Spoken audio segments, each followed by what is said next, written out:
Hello everyone, स्वागत है दोस्तों आपका मेरे चैनल पे। मैं प्रशांत कुमार शुक्ला एडवोकेट। साथियों, आज के वीडियो में हम लोग बात करेंगे कलकत्ता हाई कोर्ट का एक लेटेस्ट जजमेंट के बारे में और एक क्वेरी जो ज़्यादातर आप लोगों के डाउट रहता है उसका भी सोल्यूशन। वैसे तो आप लोगों को थंबनेल में पता चल गया होगा, तो जिसमें ये रहता है कि कभी कभी ट्रायल कोर्ट द्वारा कोई भी आपके ऊपर केस चल रहा है उसमें एक गिरफ्तारी का वारंट इशू कर दिया जाता है। तो इस गिरफ्तारी के वारंट को हाई कोर्ट द्वारा कैसे रद्द कराएं, वो आज का वीडियो है। क्योंकि इसमें आप इसके इम्पोर्टेंट फैक्ट और इसके मेरिट पे क्या बहस करनी चाहिए और क्या ग्राउंड होना चाहिए आपके केस में, जिससे कि हाई कोर्ट आपका जो गिरफ्तारी का वारंट है उसको रद्द कर दे।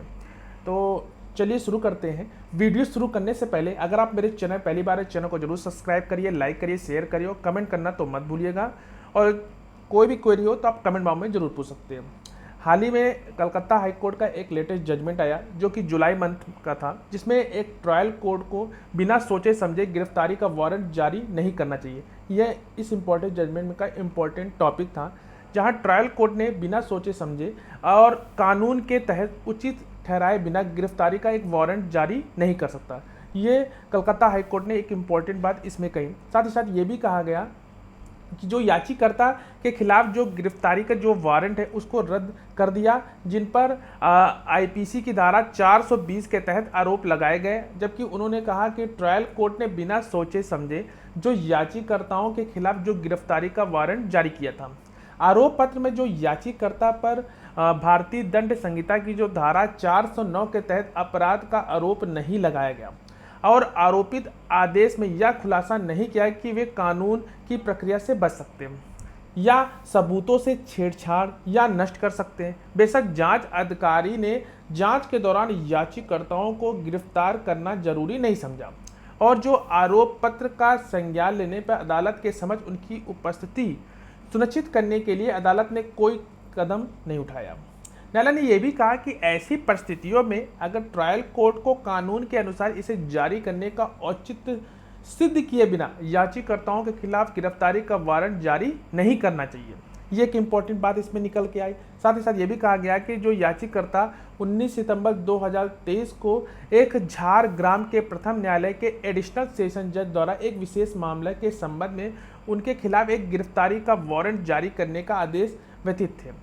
याचिकाकर्ताओं की तरफ से जो वकील ने यह प्रस्तुत किया कि याचिकाकर्ताओं का नाम एफआईआर में ही नहीं है और शिकायत दर्ज होने के 6 साल बाद आरोप पत्र प्रस्तुत करने पर उन्हें कोई भी नोटिस नहीं दिया गया।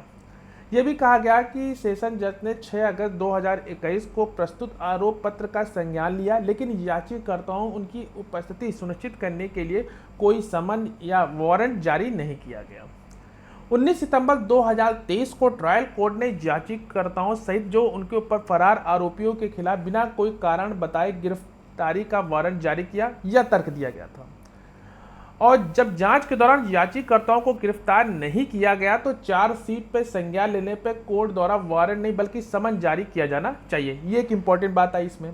यह भी तर्क दिया गया कि जिन आरोपियों के खिलाफ आईपीसी की धारा 420, 406, 409, 467, 120 बी के तहत जो आरोप पत्र प्रस्तुत किया गया उन्हें कोर्ट द्वारा अग्रिम जमानत दी गई। स्टेट की तरफ से जो वकील ने यह बात रखी कि याचिकाकर्ताओं जो सहित सभी जितने भी आरोपियों के खिलाफ अन्य अपराधों के अलावा संहिता की जो धारा है 409 और 120 के तहत जो समग्र आरोप पत्र है वो प्रस्तुत किया गया।